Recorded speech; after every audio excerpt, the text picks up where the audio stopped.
Previously on Holmes inspection, right above us is the vertical 4x4s holding the point load, the biggest weight load. What is beneath it? Nothing. You are overloaded on every single circuit in this house.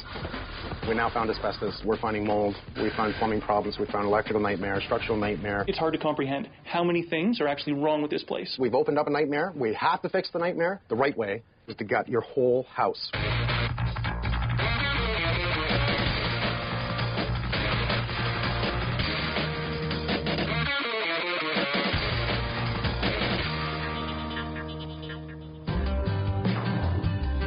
Jeff and Josette lived in a condo, wanted to move up, time to get into a house, I get it. Looked at a beautiful area, found the house they were looking for. It's not a particularly large house, but the way the main floor is set up gives it a sort of larger feel because the structure's been modified to the extent where the dividing walls have been removed and opened up the entire space. As soon as we walked in, there was something magical about the main floor, and it's really what drew us to the house. Now, the home inspector looked at it and said, saggy floors, it's an older home, you know, the doors are crooked, they don't close properly, you know, it's an older home, so it's standard. The two of them thought it was nothing they couldn't handle because the report really said minor issues. There's nothing really wrong with the house. And then I come in. It was bad. Okay, what did we find? Let's see. Mold, asbestos beyond asbestos, it's in the plaster. Electrical, HVAC, plumbing, structure, major structural issues, right from the foundation to the top of the house, out the hill, caving in the side of the house. Ooh. Shock.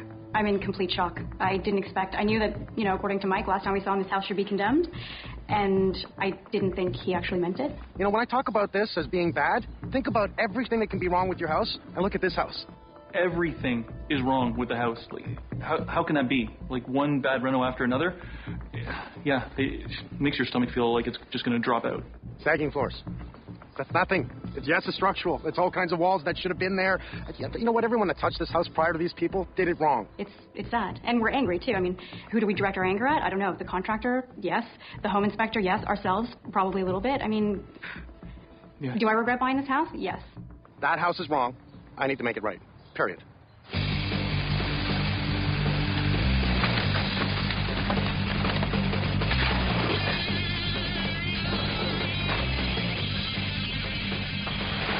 This is the beginning of everything. This is the beginning of my build. This one footing alone lets me get proper beams upstairs, point loads down. This is the biggest pad I've ever poured in my life for a point load of this kind. It starts everything. It makes me very happy. Whoever did the construction here are freaking morons, okay? What they did was they started at this point. They slipped their beam in. They started notching because they didn't want to lift the house up because the whole floor runs like this, right? Right. It wasn't just that they pulled that wall out, which created that bow effect. It was how they installed all their new beams, which really were not supporting anything. That's the problem. They're not picking it up over there. There's no weight load on this. Yeah. That's why it didn't push it down. These 2x4s are blockers. They're not even touching the blockers. This isn't even up high enough. This floor should have been jacked up, and all the beams they put in place should have been structurally supported right down to the foundation or a separate footing. And that's exactly what we're going to do. Did you see the jut out? Yeah. This is old. Floor planks go right out, so this is as old as the house. Which is really funny, eh? It's really strange, because look at the rot in here. I know. Even look at the header. Like, this is, you're absolutely right. It's totally original. The header is sitting not even an inch on the brick. Yeah. One thing's for sure, it's got to come down. Okay. Once again, the contractor's in here. It's freaking yo-yos. Look at that, buddy. Just get a temporary support in? Sure. Yep. Phone me. Okay. And then I'm going to come in, and you and I and everyone else here is going to restructure this house, and I'm talking about all the point loads, all the major beams that got to be put in, because I saw them at the office. Yeah. Okay, and after that, I'll give it back to you, and away you go to finish it. Love it, man. So I got a wonky house. We're going to have to true this whole second floor up as best as I can. Can I level it? Odds are no.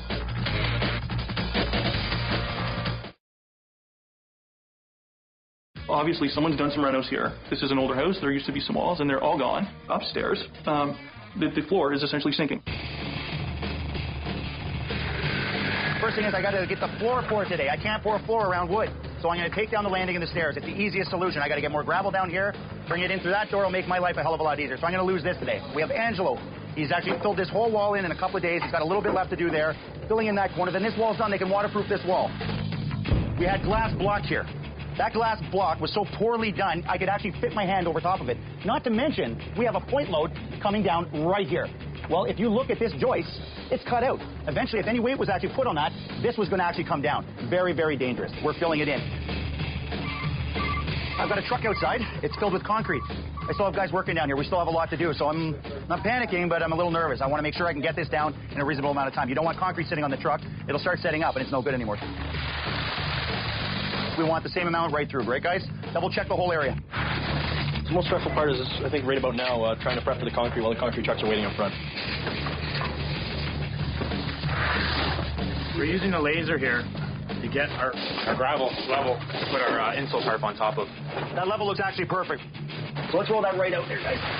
It's a vapor barrier, and it's an insulation, all wrapped in one. We're going to lay it out this way. We're going to actually overlap it 6 inches. We're going to tape the joints, and then we're going to wrap it up the walls and use it as our expansion joint as well.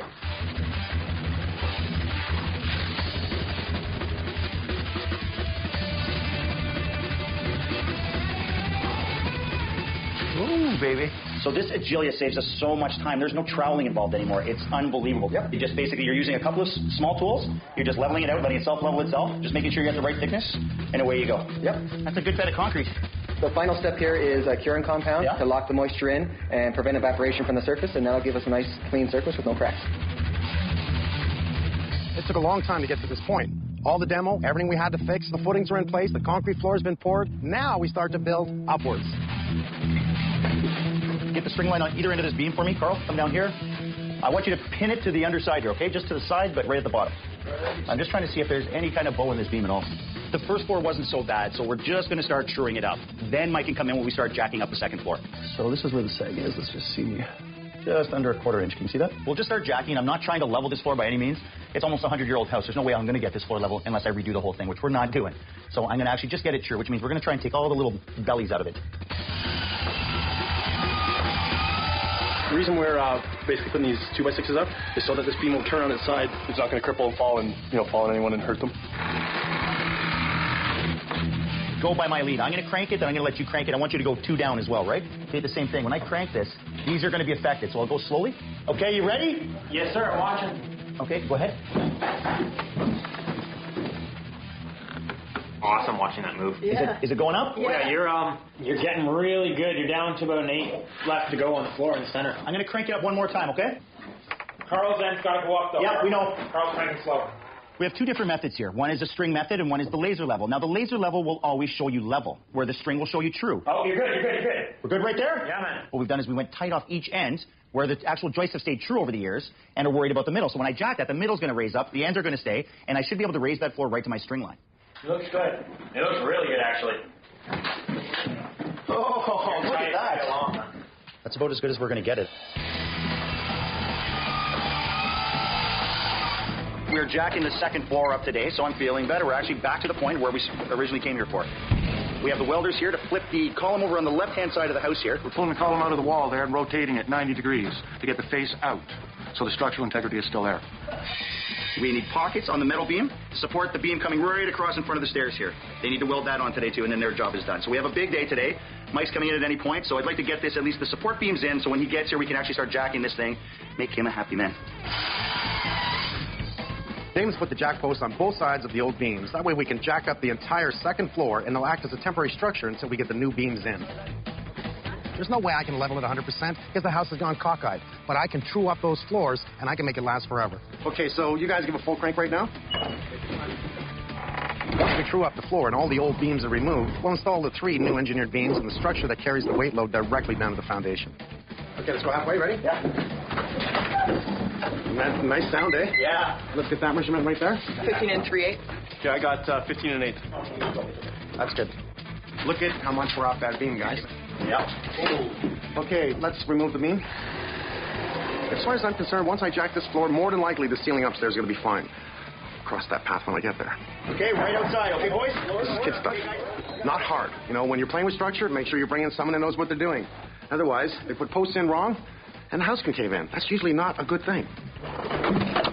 Why do I see earth? It's actually wood and debris coming in from all the gaps. Like you can see basically daylight through there. Well, this sucks because it's exactly what I thought. They took the old porch, closed it in, opened it up, put the beam in and make it look like, oh, yeah, look at it. It's beautiful. It's long. It's open concept. Everything is freaking wrong. To build right over the old porch is an issue because I don't know if wood is touching earth in any which way or form. Did you look? I did. It's not. I don't see it touching earth, but I can only see in a certain distance. Well, I need to see how they closed it in. Look at the sheathing. It is so molded on the inside all the way around. Look at the brick wall. Oh, that ties in, doesn't it? It's caving in. Is it? It's caving in. Oh, you're right, it is. Buddy, that's below grade there. That's her driveway next door. I know. It's pushing that wall, and just like it did this wall here, it's almost completely caved in on the underside of the porch. Oh, my God, buddy. Houston, we have a problem. There's the old deck. They basically took out the front wall, went out through all this work, and then just boarded in the porch.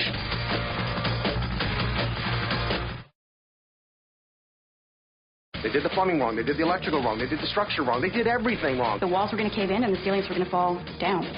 So it was like a house of cards. This is called a microlam. What it is they take strips of wood, they use glue, and they pressurize the hell out of it, so this becomes stronger than an actual piece of lumber the same size. It's what we want to use here. Okay. Do the same thing for MJ? You okay, buddy? This is not like you, liar. Get a jack post under it right away. I have temporary jack posts holding up my whole second floor, but I'm also going to use them to hold my beams in place. So what we've done is we've marked them on both sides of the walls here, and when I want to slide these in, I need to be able to adjust them. Now, MJ and I aren't going to be sitting here all day with a 500-pound beam on our shoulders trying to adjust it. No. We do it the smart way. We use jack posts. That way we're able to manipulate it a little bit and get it exactly where we want it. Here we go. Okay. Slide it to me, please, carefully. Carefully. I got an inch to go. Okay, a little bit more. Okay. You're good there. As soon as we're safe with this one so it doesn't want to cripple over, we'll start on the next one.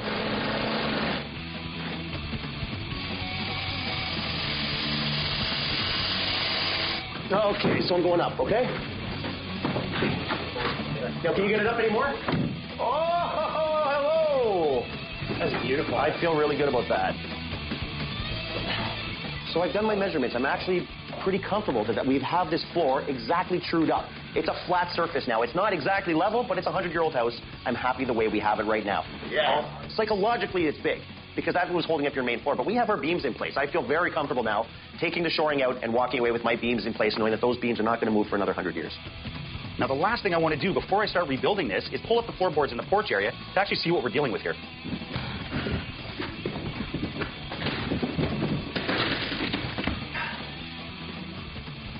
There's the old deck.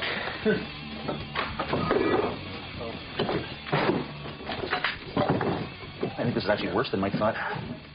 This is a single layer of brick. The double layer of brick has already fallen off here. This is a single layer of brick at this point. None of these joists are sitting on anything. Right now, they're butted up to the end of these bricks right here. Because, of course, they would have sat on the inside layer of the first layer of brick, right? So what does that mean for us? That means for us, I'm floating in midair at this point. The only thing holding me up is the fact that everything's still nailed in back here. Before we can even begin to rebuild the porch area, we have to bench this wall just like we did in the basement.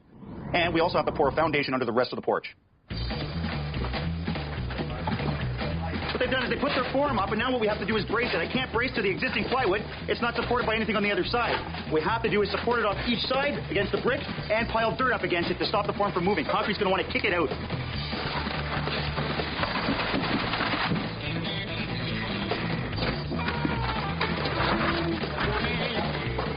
This is a concrete vibrator. It helps disperse all the concrete inside the form and helps eliminate the air so as to let all the concrete fill the form correctly.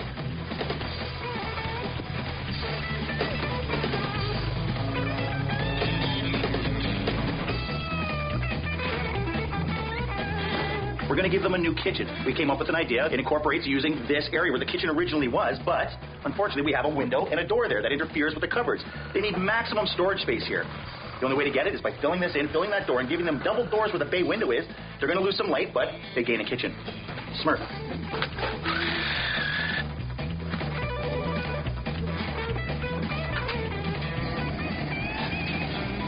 The blocks were frozen, so we're heating them up right now. So that's why we have the salamander heater there to heat everything up. You know, I've seen people build walls with frozen bricks, and the whole wall falls down after so many courses because the ice melts and creates water inside the mortar, and it'll just belly out. It'll just fall over. Every course by course, the pressure will push it out.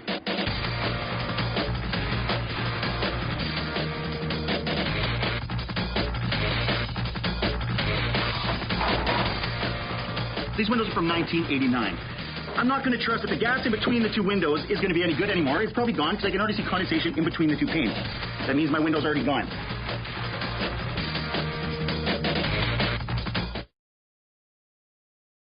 the tile that was used for the front steps is literally disintegrating. Most people sweep leaves and dirt off of their front steps, and we're sweeping the tiles.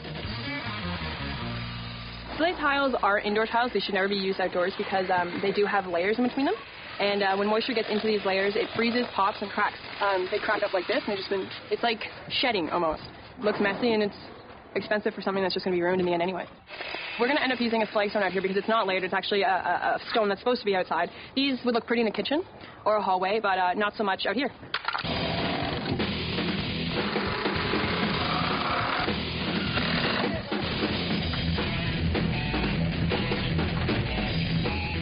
So we're going to keep going on the rough end then, and then just before we end up tidying up close to the end, we'll tile the lines in. Okay. Good location. I like that.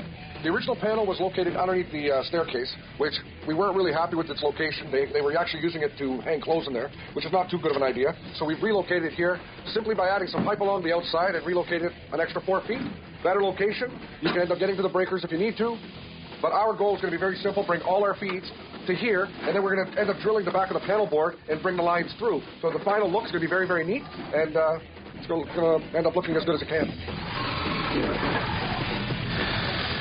Well, Gary really kicked it in. He had a lot of work to do. He had to get heat runs up into every floor space and actually get some air return grills, because if you remember, there was absolutely no air returns on the main floor.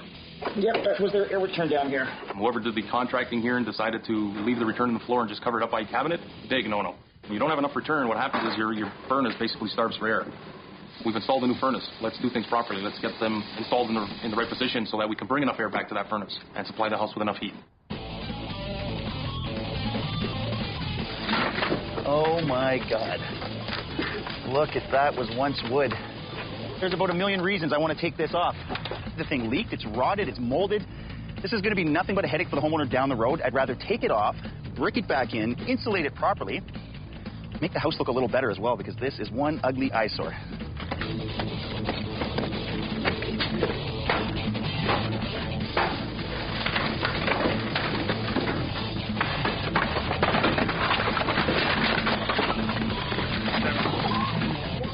Oh my God, that is a nest and a half. They right through the freaking rafters.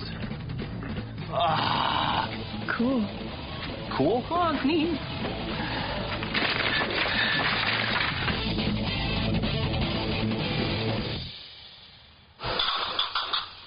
Right now I'm into spray foam. Everything is about insulating the house properly, and that is what we had to do to insulate this front porch, this prior front porch, into the usable space it is. This is a brick post that does transfer to the outside as well. It will bring cold air into here, so I have to spray foam that. This is my beam. That transfers to the outside of the house. What's that going to mean? Cold will hit the wood and transfer through the wood a bit. So I want to spray foam this zone. So by spray foaming my beams, that eliminates the cold transfer through from the outside in. I now have a thermal barrier in this house. Not a thermal break. I have a thermal barrier around the whole house. What it's allowing me to do at this point is finish this job. Drywall. Prime the drywall, get it sealed so it's not creating dust in here. Then I can get my hardwood floors in, which allows me to get my kitchen and my baseboards on, which allows me to finish my fireplace, allows me to finish my bathrooms, allows me to finish the house.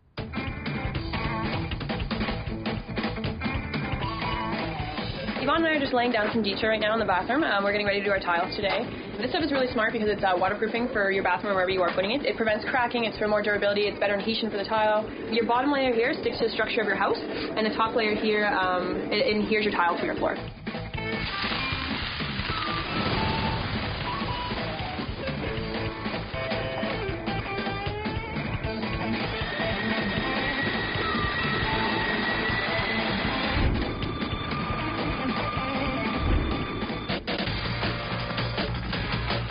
Remember when I was on the floor measuring down from the baseboard? How low this floor sloped? This is good. New skylights? These will be a lot more efficient. Properly insulated? Yes. Absolutely. And spray foamed around the actual tunnel. So just the tunnel? Yep.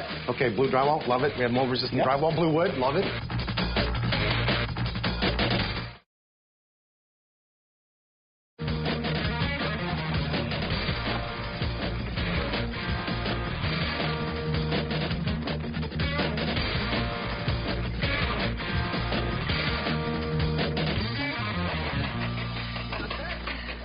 This is tiles for every single bathroom in this house, so we get the privilege of bringing them in.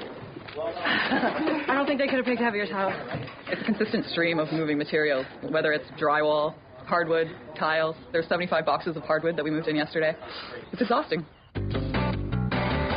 You want to make sure that the moisture level is between 45 and 55% humidity. If it's too low, then it'll cause the wood to contract and crack. If it's too high, it'll expand and it'll buckle. So you want whatever is comfortable to you and me is comfortable to your hardwood. This is Canadian maple from Quebec, the best that you can get. Kind that makes maple syrup delicious. And if you lick it, it doesn't taste like maple syrup. It tastes like wood.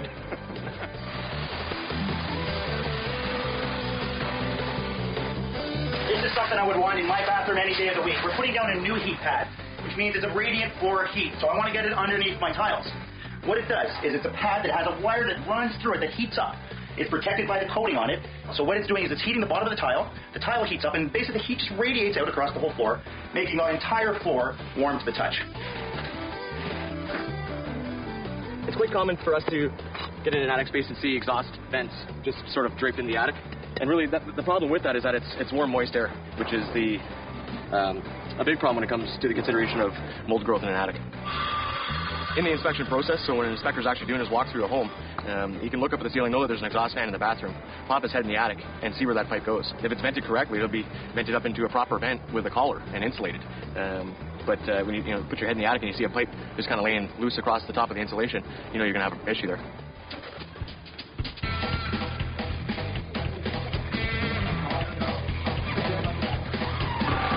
I like the front closet. Yeah.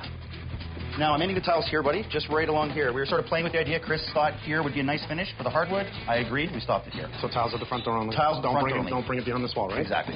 Okay. Alcove. Yeah. Now, this is where a bump out of concrete came. I thought I'd bring it across, give them a bookshelf, a built-in unit. Just turn it into like a reading area. Because, I mean, with this window, look at this room right here. Like, this is why I vaulted the ceiling as well. It actually looks really, really good. Before, we didn't have all these vertical bulkheads, all these extra pieces. Why? Because the ductwork didn't go through there. To run it properly means we're going up on the outside of the house. No choice, that's right. Oh, you did this good, and you leveled all the ceilings. Very good. You having fun today? The weather's here anyway. The weather's good. Okay, so sink cabinet, dishwasher. So we want to maintain our 42 inches, correct? Yes. Okay, we have a 12-inch overhang on this side. We have a 12-inch cabinet plus a 12-inch overhang. That's too much. So you got to lose the two cabinets, definitely, and cut the countertop back. So even the countertop is then going to be a 36-inch top, right? Or even more, because we're going to have a little bit of a bull nose. Yeah. So I'd recommend that. I love the way, the ceiling, the dining room ceiling goes up, the kitchen ceiling. It just gives it character.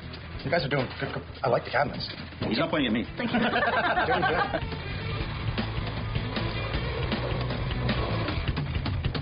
The existing channel had no outside air to allow for combustion, so all the air had to come from the inside of the home. What that means is the hotter the fire, the quicker the flue gas velocity up the chimney, the more house air was actually taken up the channel as well. Because we have what's considered a direct vent system, all combustion air comes in, burns, and then exhausts up the channel. It's totally isolated from the house. All the heat is 100% beneficial. There's no loss of heat up the channel.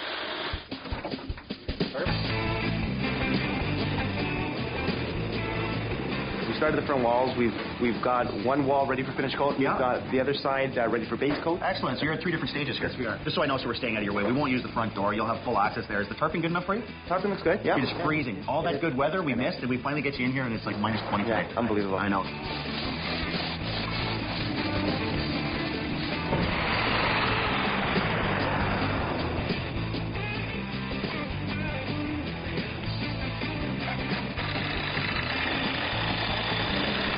Oh, very nice. We got stairs. It feels like a house. We have a roller made from recycled pop bottles, which is actually really nice. I'm loving the way it puts it on the wall. It's 18 inches as well, because the whole house is the same color. So we're not changing colors. I figured let's try a big roller, just get it on really quick. Pretty soon you're going to have a roller so big you're just going to be able to do one roll down that wall. The entire wall. Quartz is a man-made product. It's 93% quartz, 7% resin. It's compressed into a slab. From that point on, we pretty much treat it like granite. It is cut like granite, polished like granite, etc., but it's extremely strong. It's very narrow through here. If this had been natural stone we were putting in, we wouldn't be able to do it in one piece. We'd have to have a joint in there because the potential to break through 2 inside corners is extreme. So with it being quartz, we're fine. We can do it in one piece and get it in there snug, and we're away to the races.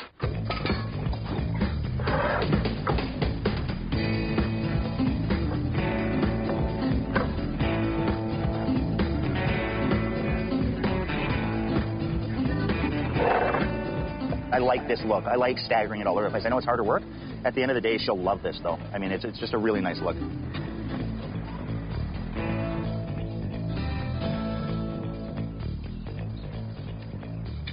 feels a little bit too calm today. I think this is what they call the calm before the storm. We actually have a huge day today. We have to have the fireplace hooked up today with Gary. We have glass being installed by Suburban Glass.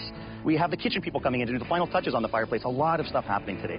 It's what we have to do. If we don't do this, they're never going to get home. We have to get them back home. They have a baby. They have a brand new baby that she had while she was out of the house. We have to get them back in today. It's going to be a hell of a day, but we can do this. All I'm doing is lifting this existing flagstone up so that the first step matches in with all the others. Because you get used to the stairs coming down. When you get down to this one, it's a bigger drop down. Carrying something or even going up it or down it, someone's going to fall and hurt themselves.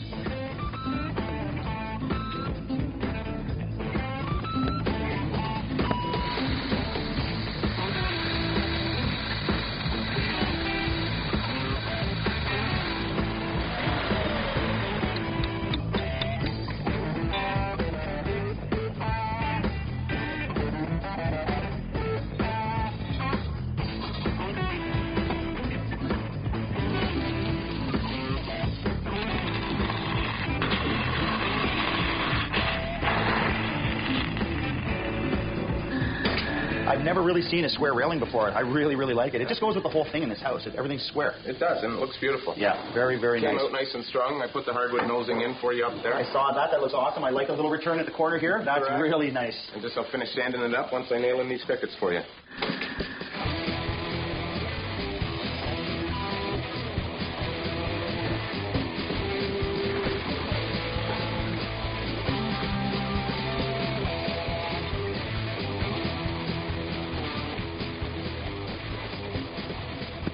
Teo. I like what you did with the bed. It's good, buddy. Well, we're almost done. What, we got probably a few hours left, eh? Yep. Sherry, my dear. Hi. How are you? I'm busy. How are you? He did a good job on these stairs, didn't he? I did them. You did them? No. No? You're going to try and take the credit? Absolutely. You do the rails, too? Yes. Mr. Bennett. You pick the lights? Hey, buddy, how you doing? What's that? Did you pick the lights? Yes, sir. You're freaking kidding me. You like them? Yeah. Nice and soft, right? You know what I like is that I can see them from this side of the bulkhead. Right. And look at now, we've got a clear. Look how big it looks here. It actually looks really good. It looks huge. Yeah. You know what? This looks really good, guys. It's not a huge kitchen. It's a smaller kitchen, but I really like it. It looks really good. Who did the tiles? Carl. We brought Carl in for that. Help out. I think everyone we have has touched on this house at some point. A little bit of love and a lot of. How long we been here? Too long, buddy. 6 months. How old am I now? I'm looking at my watch. Yeah, that's what we should say. Is how long we've been here.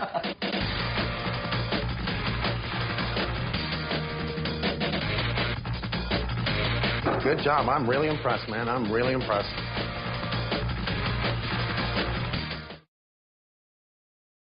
You know what? I think the guys deserve a week off after this. They did a great job. I'm actually really proud of Adam for taking this job on when I was so busy on the other ones, and Sherry for picking up the pieces behind him. You know, they did a great job here. I'm really proud. And she's practically been living here. They both have. I saw the cots out back. I told them to pack it up today, get them out of here, because the homeowners are coming back home. Good job. Let's get the homeowners. I think they're going to love it. Good job. So I want to take in the side door first. So we're going to go in. We're not going to look left, and I just would like you to walk down the stairs. Wow. Oh, wow. That's great. Wow. The reason I started in the basement is, one, I don't want you to see upstairs yet. Two, everything started with the basement, really, for structure. Now, I believe the last time I had you in, I talked about this wall, what a deflection ratio. Yes, so we put in a beautiful cinder block wall, completely locked in, engineered, locked into the floor joist all the way up, backfilled with concrete to hold the wall in place. Structurally, you have got big footings here, because this was empty. This was gone. Of course. Not under the stairs. You remember it was under the stairs? Yeah. Yeah. Things I remember as I go. Let's go to the furnace room. We can now see under the front porch, which was the big ticket item. Come on over and take a look. I want you to see it. Wow. Like I can see. I'm going to need a bit of a ladder. Cool. 7.5 feet deep. Wow. We had to form and pour a concrete wall all the way around. We restructured everything. I'm talking about, this wall being deflected in. That was so important. You've lost about 12 inches of space. And there's nothing I can do about it. We have to do this for structure. I'm not big on doing an internal weeping system. However, I can't dig their driveway. I can't do anything. That's the big driveway. It's, the earth is above this floor. Right, yeah. So we do an internal weeping system. And now all these walls are draped with all the right stuff because it's controlled. If it comes in, it goes down to the sump pump underneath the floor. Okay. Have you noticed your new stairs? Yeah, gorgeous. Nice and light. Well, they match the maple that's on the floors upstairs, so it's maple stairway as well. Mm-hmm. And actually, I really like the square. You want to see your bathroom? Yes. Yes. It's not a bad bathroom. Oh, wow. This is beautiful. Not bad for a basement bathroom. Gorgeous. This is amazing. Yeah, and I love it. Temperature control in here. You have new heat in your floor. It keeps you Heated floors. Yes. In the basement bathroom. It's very efficient, actually. This is fantastic. Well, I love it. I couldn't imagine it turning out any better than it did. This is incredible. Well, I'm glad you're happy, and we're only in the basement. Yeah. Okay, what we're going to do is we're going to go back outside, and I'm going to take in the front door, so I really want you to see it. All right.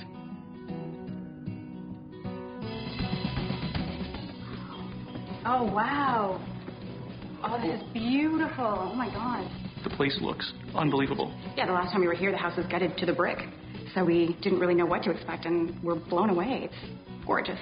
This looks so good. It does. This is amazing. It actually, and it looks bigger than when we saw it, torn down. Like, up. This is new. This is all new. Yes. Wow. The structure we had to do in here. All new beams, point loads, now displacing the weight properly.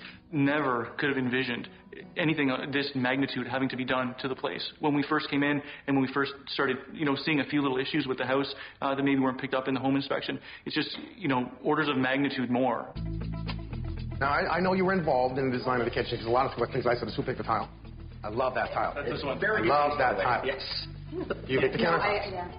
I love what you did. So you really knew what you were going to get within the kitchen, right? This is not a surprise, but you do see it. Well, it's a surprise because, we picked this from a sample this big. Right. But we thought it might work together, and it does. It's absolutely stunning. When we first bought the house, it was completely different, and we fell in love with the open concept and the kitchen, modern looking. But now we walk into this, and this is completely us. Wow. This is gorgeous. I love it. 2 sinks. I said, who picked the 2 sinks? I guess you both wanted your own sink. Yes. Now what happens? What happens? What's your name, your daughter? Gabrielle. Gabrielle? Yeah. What happens when Gabrielle gets bigger? She's going to want her sink. She'll share. I gotta move to the basement. Yeah. Okay, somebody has to. So let's start in this bedroom here. Okay. This room is a small room. I love the lights. Yep. Yeah. Sherry? No, I swear to God, I picked all the lights. You? Absolutely. Jeez, man. You're going to be doing a new show. Stealing credit all over the place. Second room's the same. We have a closet. It looks really good. The floors are all leveled. It's all been redone. And it's the reason we did what we did. Look at that, square and round. Damon, is that you? Dude. Square, round. Yeah. Nice, you broke it up in the middle. I'm telling you. Do you like his lights? Designer did. I know. So we gave you his and hers closet. I don't remember having a his and hers closet before. I'm almost lost now on how it looked in here. You know what? It's a stretch, but you guys did have them, didn't you? We did, but it didn't match. Wasn't it side by side or was it on both sides? It was on both sides. Isn't that funny? Okay, whose closet? So the small one was mine. All right, I'm going to make this real simple. Damon, which one's the small one? The small one's here, so I know you're going to want that. So you go look at that one. Wow. The little things, eh? That's fantastic. The little oh my things. God. Wow. Look at this. They hang on the wall. They look good. Very functional. They look amazing. Yeah, that's amazing. Thank you so much. Okay, now you can look at your closet. Yeah. Empty. We did this on purpose. Again, doors to match. I love the square style doors.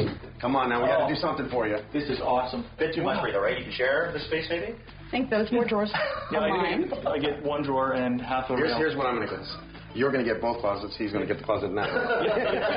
It's absolutely amazing, the amount of effort that's gone into this. This place has turned out beyond anything we could think of. So I hope it was worth the 7 months. I told you it was going to be a while. Yeah. 7 months is a long time, but it certainly feels like this is the place where we want to be. This could have happened to anyone. It's about the house. The house was wrong. We had to make it right. We're moving back home to a safe and sound house, and our baby has her own room now, and it feels fantastic to come into this house. I'm sure it's many more people than the guys are here, but we can't thank you guys enough. It's just so, it means so much to us. To Jeff and Josette and their new home, their baby Gabrielle, and to everyone who worked so hard. I love everyone, man. Cheers. Cheers. That was awesome. That was me.